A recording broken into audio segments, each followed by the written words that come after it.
નમસ્કાર, આધ્યાત્મિક મહાશક્તિમાં હું મોનાલી સોની આપ સૌનું સ્વાગત કરું છું. જાણીશું આજે આપણે બેડરૂમ વાસ્તુશાસ્ત્ર પ્રમાણે ક્યાં હોવો જોઈએ અને કેવો હોવો જોઈએ.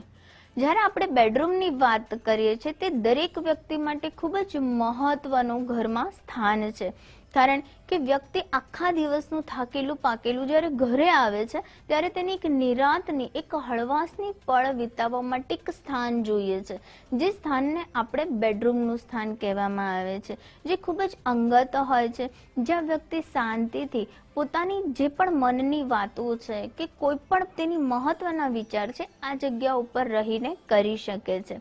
આ તેની પ્રાઇવસીનું સ્થાન છે, એટલે કે આ સ્થાનમાં તે ખૂબ જ કમ્ફર્ટેબલ હોય છે.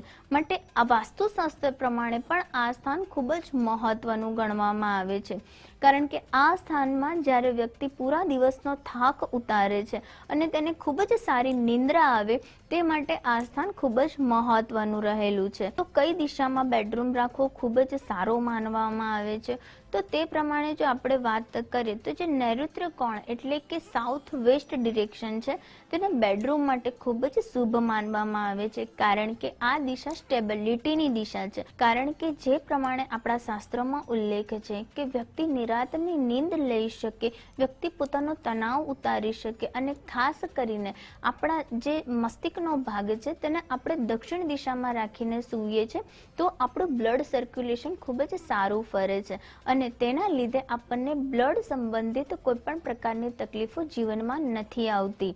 અને ખાસ કરીને આપણા જે મગજનો જે તણાવ છે, જે માનસિક સ્ટ્રેસ છે તે એને આપણે હળવો કરી શકીએ છીએ, દૂર કરી શકીએ છીએ. અને ઘરનો જે મેઇન વ્યક્તિ છે જો આ દિશામાં સૂવે છે તો તે તેના જીવનનો આખા દિવસનો જે ભાર છે, જે થકાન છે તે દૂર કરીને માનસિક શાંતિની અનુભૂતિ કરી શકે છે. માટે ખૂબ જ મહત્વનું ગણવામાં આવે છે વ્યક્તિ માટે સાઉથ વેસ્ટ ડિરેક્શનમાં તેના માસ્ટર બેડરૂમને રાખવો જોઈએ. બેડરૂમની જ્યારે વાત કરીએ તો તેની ગોઠવણનો પણ વાસ્તુશાસ્ત્રમાં ઉલ્લેખ કરવામાં આવ્યો છે કે વ્યક્તિનો જે બેડ છે તેનો સાઉથ વેસ્ટ ડિરેક્શનમાં રાખવાથી પણ વ્યક્તિને ખૂબ જ સારી નીંદર આવે છે, વ્યક્તિના સંબંધો જળવાઈ રહે છે અને વ્યક્તિને માનસિક શાંતિની અનુભૂતિ થાય છે. ખાસ કરીને જ્યારે વાત કરીએ તો તમારે બેડરૂમમાં જો રંગની વાત આવે છે તો ખૂબ જ હળવા રંગોનો ઉપયોગ કરવો જોઈએ, કારણ કે હળવા રંગો કરવાથી તમારો ગુસ્સો શાંત થાય છે, તમને નેગેટિવિટીનો વિચાર નથી આવતો અને એક પોઝિટિવ એટમોસ્ફિયર પણ તમને બેડરૂમમાં મળી રહે છે. તે માટે તમે આછા ગુલાબી રંગનો ઉપયોગ કરી શકો છો.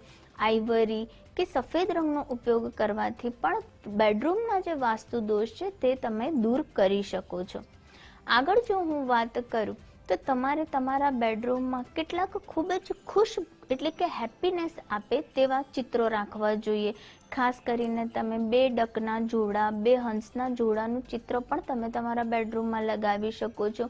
જે કુદરતી સીન હોય છે એટલે કે ખૂબ જ કુદરતી અને પ્રકૃતિ જેને દેખીને મનમાં શાંતિનો અહેસાસ થાય છે તે પ્રકારના ચિત્ર પણ તમે તમારા બેડરૂમમાં રાખી શકો છો. તમારી જે ફેમિલી છે તેનો એક ખૂબ જ હેપીનેસ વાળો એટલે કે હસતો, ખુશીની પલ વિતાવતું એક ફોટો પણ તમે તમારા બેડરૂમમાં રાખી શકો છો કે તે બધી વસ્તુઓ જોઈને પણ વ્યક્તિ જ્યારે થાકીને ઘરે આવે છે તો તેને આનંદની અનુભૂતિ થાય છે અને તરત જ તે તેના સ્ટ્રેસને ભૂલીને આ આનંદમય વાતાવરણમાં મળી જાય છે, તેનું દુઃખ ભૂલી જાય છે. કારણ કે બેડરૂમ જે છે વ્યક્તિને પ્રાઇવસી આપે છે અને વ્યક્તિ પોતાની પ્રાઇવસીના અનુરૂપ દરેક કામ આ જગ્યાએ કરે છે, તો તેના માટે આ રૂમનું વાસ્તુ શાંતિભર્યું હોવું જોઈએ, વાસ્તુ દોષ રહિત હોવું જોઈએ, કારણ કે આ રૂમમાં સુવાથી વ્યક્તિનું મન બેચેન ના થવું જોઈએ. આગળ જો વાત કરીએ તો તમને વારંવાર નેગેટિવ વિચારો આવે છે અને તમે સૂઈ પણ નથી શકતા, ત્યારે તમારે તમારા માથાની નીચે એક પાણીનો ગ્લાસ ભરીને મૂકી દેવો જોઈએ અને જ્યારે સવારે તમે જાગો છો ત્યારે આ પાણીના ગ્લાસને તમે ફ્લશ કરી દો. આમ કરવાથી રાત્રિ દરમિયાન જો તમને દુઃસ્વપ્ન આવે છે, ખરાબ સપનાઓથી તમે ડરી જાઓ છો, ત્યારે આ પાણીના ગ્લાસવાળો ઉપાય કરીને ચોક્કસથી તમારી એ નેગેટિવિટી ત્વરિત તમે દૂર કરી શકશો. તમારે માસ્ટર બેડરૂમમાં કોઈ પણ એવા પ્રાણીઓના ચિત્રો ન લગાવવા જોઈએ, કોઈ પણ હિંસક ચિત્ર ન લગાવવા જોઈએ. તમારી આંખોને ગમે એવા, મનને શાંત કરે એવા અને તમારી એવી ખૂબ જ સારી મેમરીઝને તમે બેડરૂમમાં લગાવી શકો છો. તમારી સારી એવી યાદોને તમે બેડરૂમમાં લગાવો કે જેને જોઈને પણ તમે ખૂબ જ ખુશ થઈ જાઓ અને તમારા જીવનમાં આનંદ ફેલાય. આગળ જ્યારે વાત કરીએ તો બેડરૂમનો જે દરવાજો છે તે 90 ડિગ્રીએ ખુલે તે પ્રમાણે રાખવો જોઈએ. ખાસ કરીને બેડરૂમનો દરવાજો પણ જો લાકડામાંથી બનેલો હોય તો તેને શ્રેષ્ઠ દરવાજો ગણવામાં આવે છે. પડદાની વાત કરીએ તો બેડરૂમમાં તમારે આછા હળવા રંગના પડદાઓ લગાવવા જોઈએ.